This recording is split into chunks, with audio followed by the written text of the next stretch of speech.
Ladies and gentlemen, honoured guests, we welcome you here this evening on behalf of the Australian Albanian community.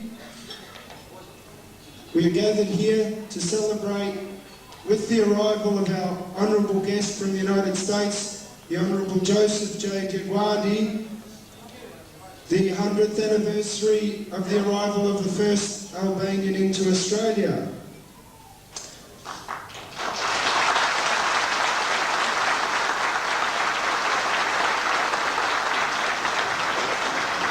The honoured guests that are gathered here this evening, apart from the Honourable Joseph DioGuardi, are Senator Jim Short and his wife. We thank them for coming.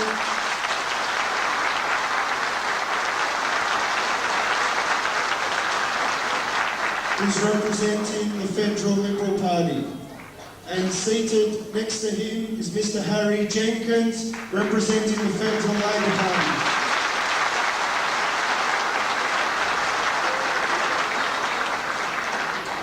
Seated next to him is Dr. Ian Heath, State Director of Immigration, Local Government and Ethnic Affairs.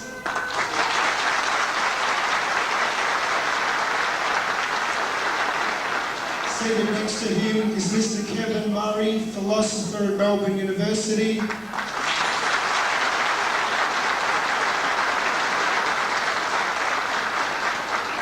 Seated next to him is Mr. Hassan Salih, barrister.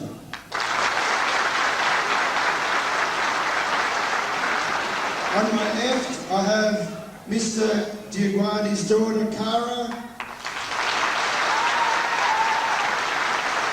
And over to the left, I have the Honourable George Cox, representing the State Liberal Party. And on the end there, we have Mr. Ilya Vertal, representing the Federal Community Services and Health Department.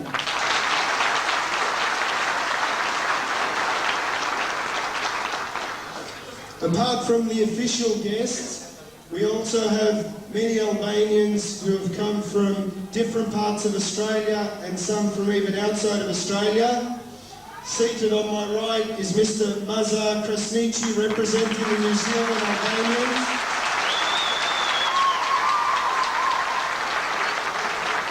We have people here from Adelaide, Mr. Zef Jonai. We have people here from Sydney, Mr. Ramadan Sinani and Mr. Abdi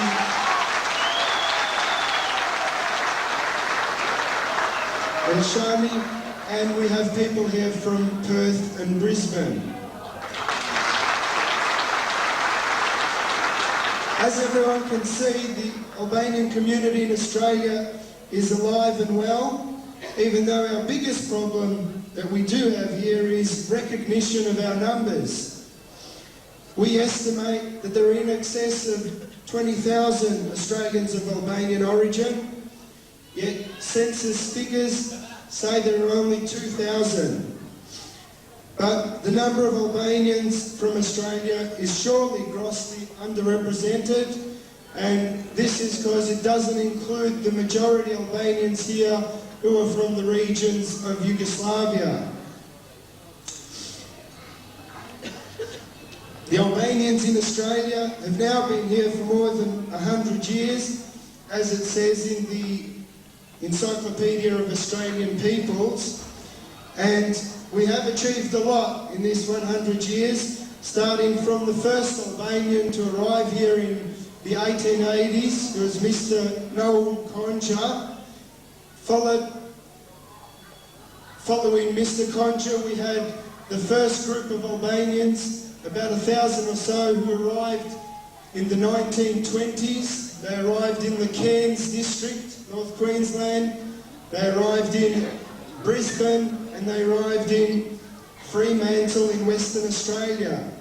Most of the early Albanians were farmers, as they had been back in Albania, and therefore they settled for tobacco farming, sugarcane and cotton farming, as well as agriculture.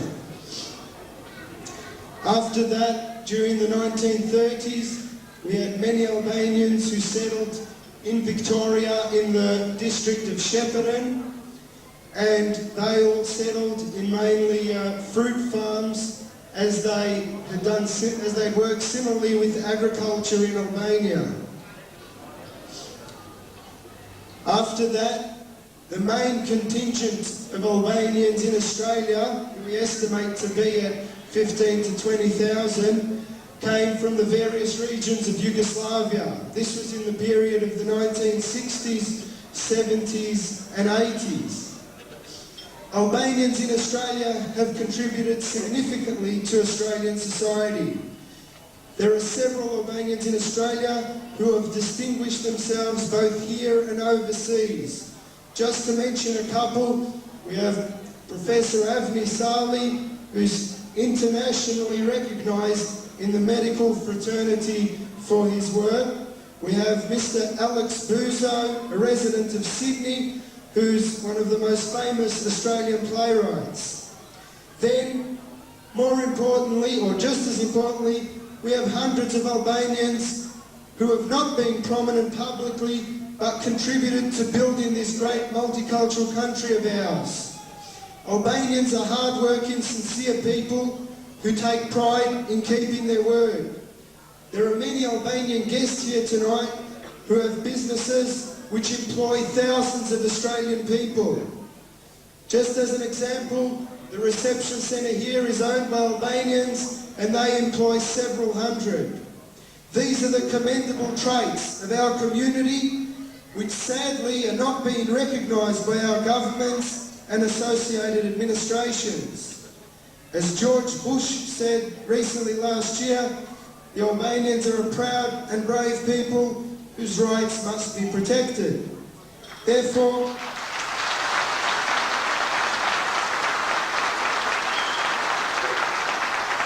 the Australian government and its officials, just as the people we have here tonight, must start to recognise the significance of our community here in Australia, especially Melbourne, where there are in excess of 12,000 Albanians.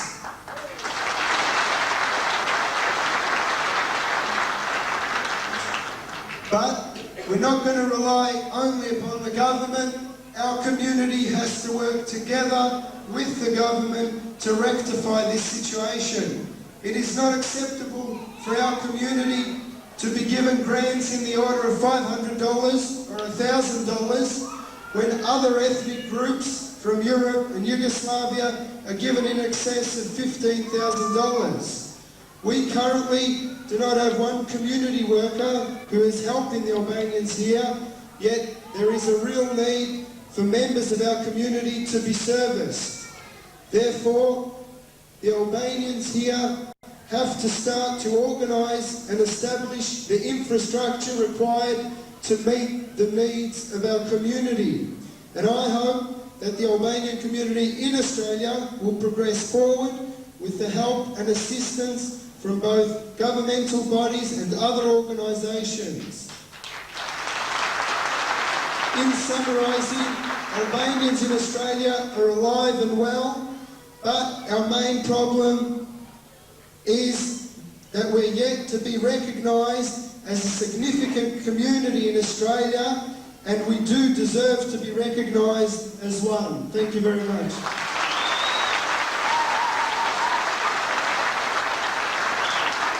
I'll now call upon the Honourable Joseph J. DioGuardi to say a few words and get the night on a start.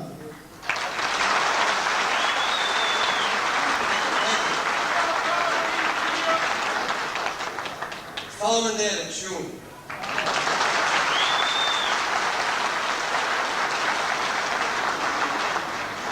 Motre e vllazën shqiptar miri se ju gjeta.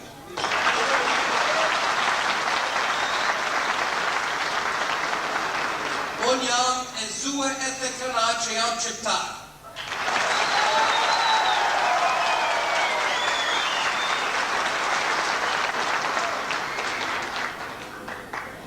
I am really proud as I travel around the world to see such wonderful communities of Albanians who have become full partners in the various countries where they are.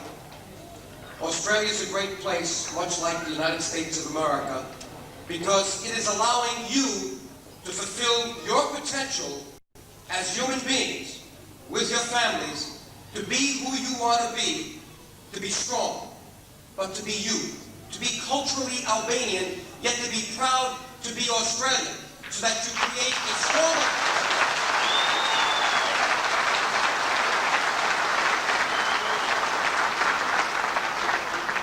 I see here in Australia much of what I have experienced as the son of immigrants from Italy with Albanian blood. My parents could not go beyond the 8th grade. My Albanian father came from a small Cotundi, Greci, near Avellino in Italy, a farming village, much like the 38 Albanian villages that exist today in Italy. 500 years, these people have not forgotten who they are.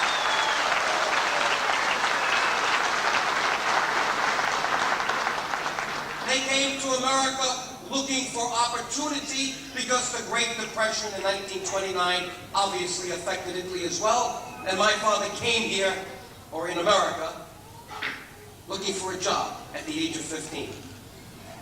And he couldn't find a job, because when he got off the boat, March 17th, 1929, through Ellis Island, there were no jobs. But America is a great place, much like Australia, and if you dream and you work, you can make something of yourself. And my father opened a vegetable stand in Holland. That became a grocery store in the Bronx. And when I was born in 1940, I was pretty much raised in the back of that store. And my father had a dream that his oldest son and his youngest son and my sister should have a good education.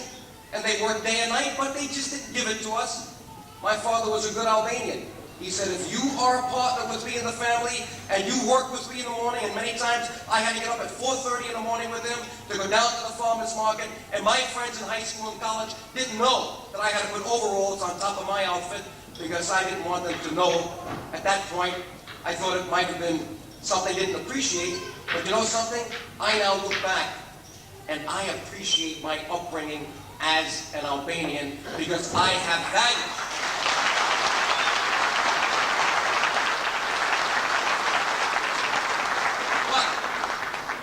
Let's not just talk about my family, because my family is just one example of what all Albanians are doing around the world. They are working hard. They have a vision for what they want to be and what their families should be, and they are willing to make the country that they reside in stronger because they understand that is the way they fulfill themselves economically, politically, and certainly culturally. And I'm happy to see that you are alive and well in Australia today. But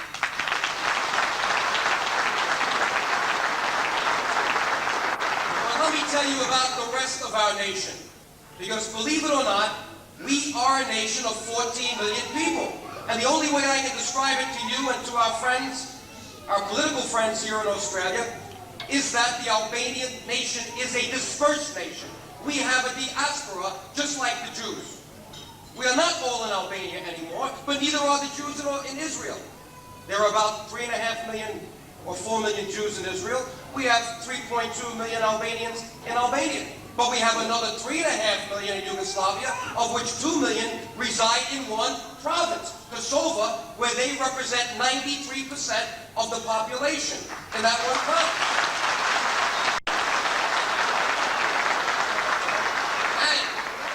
We've got 2 million in Turkey, we've got 1 million in Greece, we've got 1 million in Italy, and we've got probably 1 million in America when you consider the Bresch. And when I go around Europe, I see 200,000 in Germany, I see 100,000 in Switzerland. We are dispersed.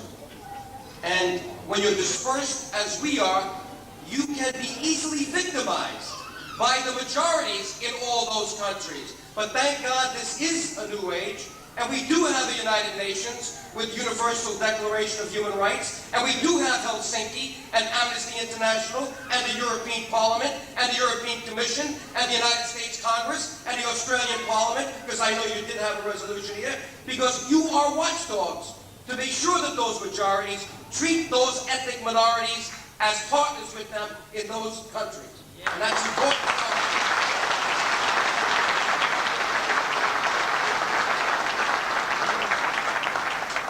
But the problem that we have today, the Albanian nation, is in Yugoslavia. Because it's in that country where apartheid is still alive and well. Apartheid is being dismantled in South Africa, and yet you have 7% of the population of a province, Kosovo, that now controls, as of last week, they prevented the press from being distributed, the Albanian speaking paper, and the Serbs now have full control of the police, the political. They disbanded the Kosovo Assembly, as you know, once they declared themselves on July 2nd as a autonomous unit within the Federation and Confederation of Yugoslavia. You didn't see them say they wanted to join another country. They just wanted to be full citizens, treated equally within the Federation and Confederation of Yugoslavia, and for that quest for self-determination and self-governance, which is recognized worldwide by universal principles, the Serbian authorities came in and again imposed a state of emergency that we know caused at least 73 deaths last year by their reckoning, and we know there are many more by ours, so that now there are Serbian police, Serbian judges, the entire economy has been usurped, and in the last couple of months, 10,000 Albanians have been fired and replaced by Serbs, and they're trying to recolonize Kosovo. That is wrong. We know that.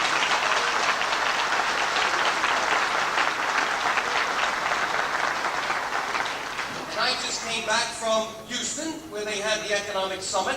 I flew there not because I thought I would meet with President Bush and Margaret Thatcher.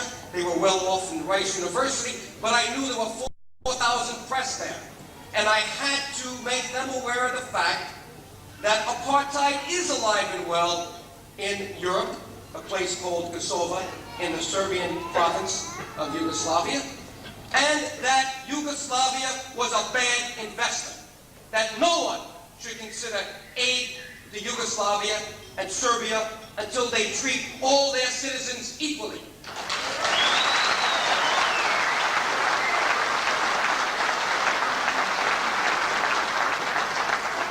And it's just not Albanians speaking, my friends. It's Slovenes who had elections a few months ago, and guess what? They discarded communism. And it's Croatians who had elections just weeks ago, and guess what? They discarded communism. And now the Bosnians and the Herzegovinians are getting the message, and they are talking about a pluralistic republic. And we know that Ibrahim Rugova, bless his soul, the head of the Democratic Alliance in Kosovo, has registered 700,000 people out of 2 million people in his Democratic Alliance, but the Serbs won't allow him to make it a legal party at this point. Isn't that nonsense?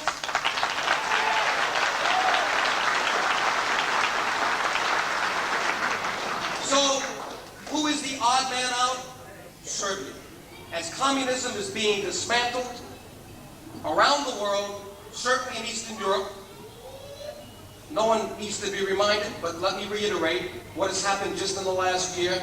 We saw it start with perestroika at Glasnost in the Soviet Union, and then we saw what happened in East Germany, Poland, Czechoslovakia, Bulgaria even, Romania.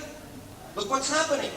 And yet, Yugoslavia, which has considered itself the broker between the Eastern European bloc and the West since 1948, when they left the Warsaw Pact, still has within it a group, the largest majority group, the Serbs, that consistently say that communism is a better form than pluralism.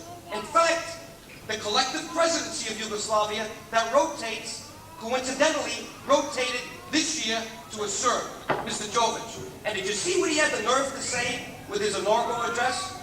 That he was concerned, like his friend Milosevic, the head of the Communist Party in Serbia, that there was an attack on the socialist system of Serbia, and that we could not allow for these kinds of democratic reforms. Now, with that kind of mentality, how can Yugoslavia survive? Because you've got the Slovenes who have democracy, the Croatians who have democracy, the Albanians who want democracy, and we have other republics now looking at it, and yet the Serbs, who are the largest group, are saying, we think it's a wrong form. So the other reason I have to tell you that Yugoslavia is a bad investment is, and this is although I want to see Yugoslavia stay together, because it's in the national security interest of the United States and Europe and the Balkans that its territorial integrity remain intact. But the way the Serbs are acting, it may not be around 15 months, let alone the 15 years necessary to amortize the loans that it wants from the IMF.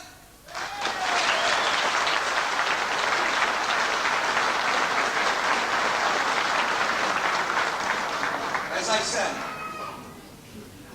it's not just the Albanians that are speaking. Let me give you some good news. I understand that on Friday, the European Parliament passed a tough declaration in the form of a resolution against the Serbs, so that now we have, again, another tough resolution from the European Parliament. You can be sure that we're working very hard with our good friends, Senator Dole and Senator Pell in the U.S. Senate, and Congressman Lantos and Congressman Porter and Gilman, Democrats and Republicans, in the U.S. House, so that we have another resolution passing both houses of our Congress this year.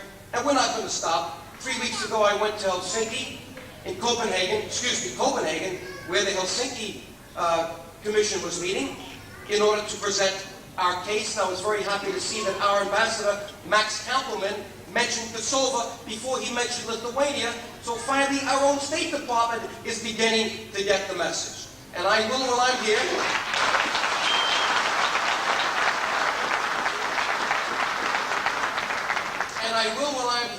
join with your great leaders and go to Canberra and meet with Mr. Evans, and I'll meet with members of your parliament here, because I want them to know from me the facts that I have learned, recent facts about how Albanians are victimized every day by the majority party in, or the majority population in Serbia. Well, I'm going to talk to you after dinner, because I know there are others here, but let me conclude by saying one thing. Because while we may not be a nation of people that is any longer in one country, we are connected through our culture and through our heart.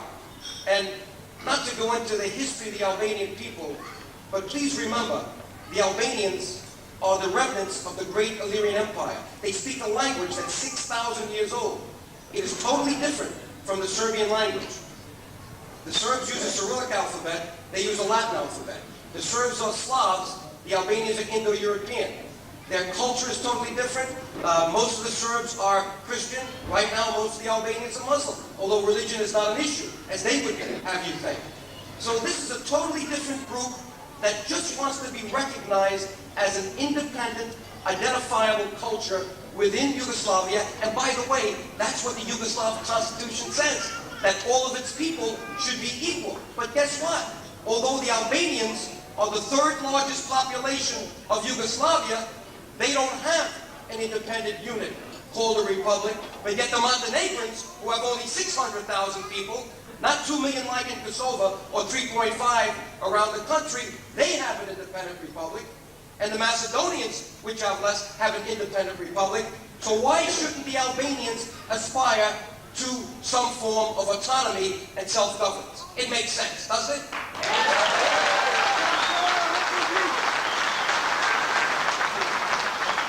So, let me just leave you with what I even told Ramiz Ali, that we're all proud to be Albanian. And I look at our Albanian nation today that is dispersed, like the human body, and I say that our head is the country of Albania. Why? Because where would Jews be without Israel? Where would Albanians be without a country called Albania? You may not like the form of government right now, but, and you know, sometimes your head has a headache and you got to take an aspirin, and maybe that's what's going on today in Albania, but nevertheless, no matter what happens, let's hope the changes in Albania come from within, not from without, because we want to see that nation survive. Yeah. Now, the heart of our people, you know where that heart is? The heart of our people are the Abreshnitli, the Arbroi in Greece, the Arnaut in Turkey, the Albanians in Australia, the Albanians in the United States, all over the world who have not forgotten their Albanian people, who are proud to be Albanian like you. You are the heart of Albania.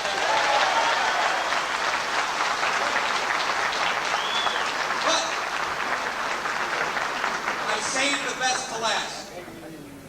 Heart Zemuna. You know where the spirit, Spirti, the soul of our nation is? In Kosovo!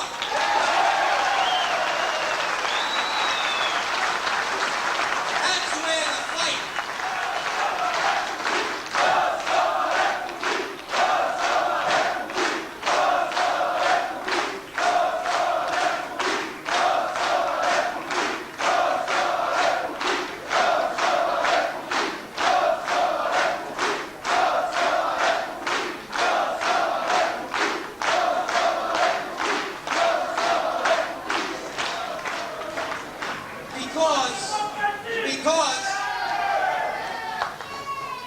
let's not forget where the independence of the Albanian state came from in 1912. It came from those people in Kosovo who fought. It came from the League of Prizren. You remember that?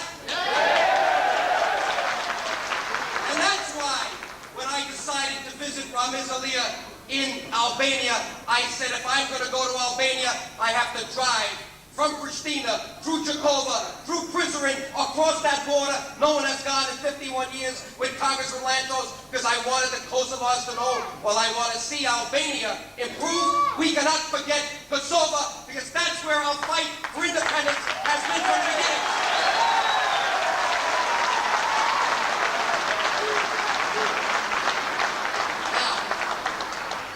If I haven't forgotten Kosovo and my father has been gone from that area for 500 years, are you going to forget Kosovo? No! That's what I wanted to hear, because you've got here now elected officials, elected leaders, who have to know more about our people, who probably know now, because they've been around you enough, that you're hardworking, God-fearing, community-minded, family-loving people. I know it. I know how you're raised. I'm one of you. And that's good for Australia, just like it's good for America. But what they have to know more about are your concerns for your people today in Kosovo. Why? Because Australia, much like the United States, does not build borders around its continent when it comes to human rights. It reaches out. And it does make declarations.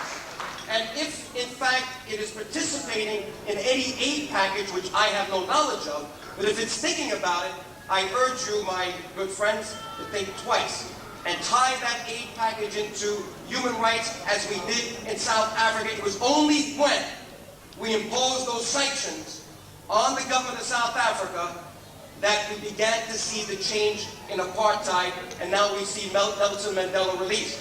But you know something? Nelson Mandela was released before the Nelson Mandela of Kosovo. You know who he is? Adem Damaci.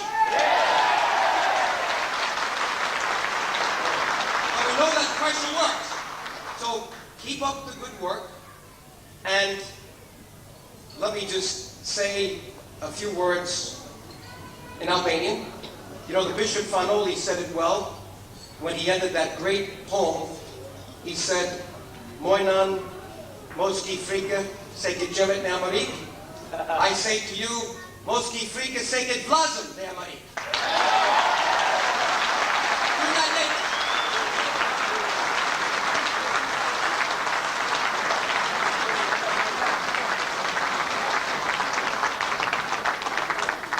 Thank you very much, Joe.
Distinguished guests, ladies and gentlemen, vllazën e motra shqiptare, neve jemi një grup I vogël shqiptarë të Zelandën e Re, të organizuar edhe jemi të fortë. Punojmë, kemi kriju degën e parë të Ligës Shqiptare Amerikane në Zelandën e Re, që është vitin e kaluar. Kemi marrë pjesë në kongrese, në konferenca ndryshme, ndërkombëtare për drejtat e njeriut, si në Malezia, në Kuala Lumpur, në shtetet e vendet të tjera të Azis, vend në Indjen e Mesme, në Amerikë e kudo. Si pjesëtar të Ligës Shqiptare Amerikane, me një vist, me një fishkëllim, jemi gjithë bashkuar edhe punojmë në thirrjen e DioGuardi.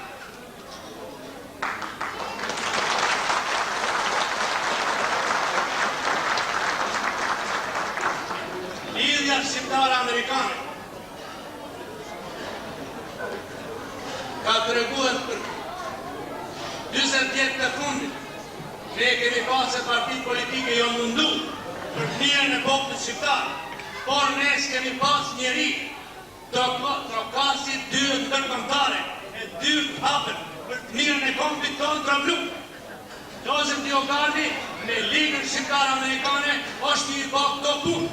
Kongresin Amerikan, Senatin Amerikan, Parlamentin Evropian, e kudo, sot fjala e shqiptarit ndëgjohet.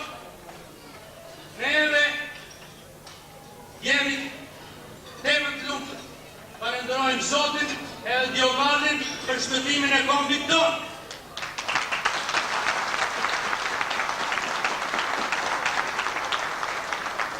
Sakrifica që është një po Liga Shqiptare Amerikane, jo vetëm e ndjes, do të tona punë bëhen vetëm e para, me punë e ndjes e para. Vetëm radiostacionet që paguhen në Amerikë vinë deri $50,000.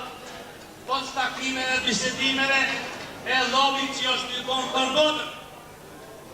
Neve në qovë se nuk e fitojmë kësi heri, do t'jemi edhe 50 vjet tjera në robi e Miloševićit.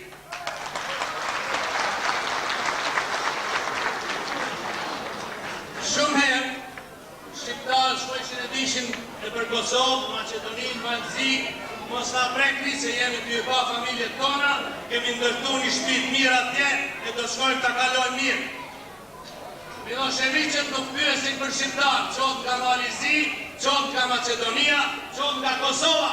Ato janë armiqtë tonë. Prandaj, mos menoni se Australia është e largët, o Zelanda e Re është e largët. Neve duhet bashkohemi me gjithë shqiptarët rreth për çfarë bote. Ju ndihjuet zoti DioGuardi tha se unë kam qenë në Kopenhagen, kam qenë në Danimark, Kopenhagen gjithashtu në Gjermani, në Norvegji, do të tona këto vende, në Zvicër, në Kosovë. Jemi të ndihmu shqiptarëve, në Kosovë, lidhjes alternative i kërkojmë tekste. Kemi lidhje me to. 60 tekste i kemi marrë, tona partinave, tona grupeve politike që janë të Kosovë. Edhe në Zvicër e vende tjera, kemi lidhje dhe në natë. Si organizatë e ne nuk kemi pasë. Kemi sot. Në vrasin, udhba në ndjek. Edhe sot, pare si s'ka liri. Duhemi me popullin tonë, vllazërit e motrat tona, cilat derdhin gjak sot në Kosovë.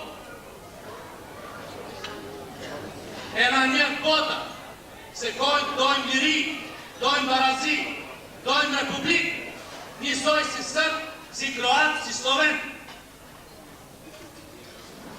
Me luftën që kemi bota është 10 vjet. Njeris na ka përkra, tash shqiptarët ku do në botë janë të organizu. Neve gjithë jemi qose DioGuardista.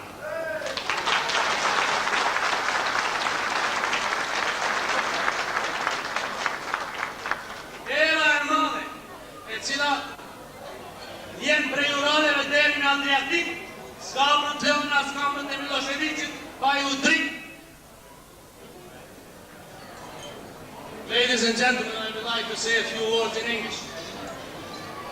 Slobodan Ejkman Milošević, the berry of Serbia, one of the last dictators of Europe and Balkans, will have to be destroyed. We are already making files with all these criminals. Milošević and all these henchmen will be in a court of justice, exactly the same as Nuremberg trials on Nazis. We are preparing all this now, and we will gain our freedom as we are fighting day and night in Kosovo and the rest of the world. Ali Hadri was shot a few months back by... Parliamentarian Shum Shum. Are you proud to be here in Australia? Are you proud to be Albanian? So am I. Let me say this. I'm not going to repeat what these two good men have said about our work. They've witnessed it. They came to New York. They've traveled with me. But I think the best testimony for what the Civic League is doing today comes from the mouths of the leaders from Kosovo themselves. And you've heard it. 17 people came to the Sheraton in New York. 14 of them came from Kosovo. Every one of the leaders saw firsthand what we could do with a hearing in Washington for 5 hours where we made the Serbs look stupid, with a dinner at the Sheraton where every one of them spoke before a crowd of almost 3,000 people. They went back to Kosovo to pay testimony to people there and around Europe that there is an effective voice for Albanians today, and it's the Albanian American Civic League. Does that mean that all other groups are not doing good? I am sure there are many Albanian groups that are doing well, just like your Australian community here. But when it comes to Kosovo, when it comes to the difficult task of fighting the Serbian propaganda machine, where the money comes out by the millions from Belgrade, we need to speak with one voice. Baskeri Bashum, Bashkim.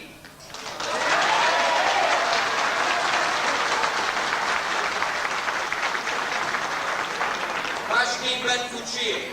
If we don't get together, with one voice, and when it comes to Kosovo, you can kiss Kosovo goodbye.